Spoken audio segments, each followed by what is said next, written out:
Thane Bagale estate इंदिरानगरमधील बेकायदेशीर online lottery कोणाच्या आशीर्वादाने? अनेक तरुणांचे संसार उद्ध्वस्त, भावी तरुणांचे, नागरिकांचे आयुष्य वाममार्गाला जात आहे. शहरात खुलेआम जुगार, लॉटरी इत्यादी धंदे चालू आहेत. जुगार, लॉटरी या धंद्यामुळे अनेकांचे परिवार उद्ध्वस्त झालेले आहेत.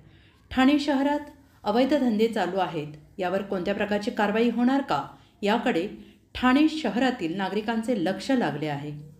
लवकरात लवकर हे लॉटरीची दुकानं बंद करण्यात यावी अशी मागणी येथील नागरिक करत आहेत.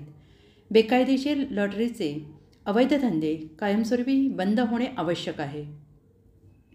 बेकायदेशीरपणे लॉटरीचे राजरोसपणे खुलेआम धंदे चालू असल्याची स्थानिक महिला वर्गाने तक्रार केली आहे.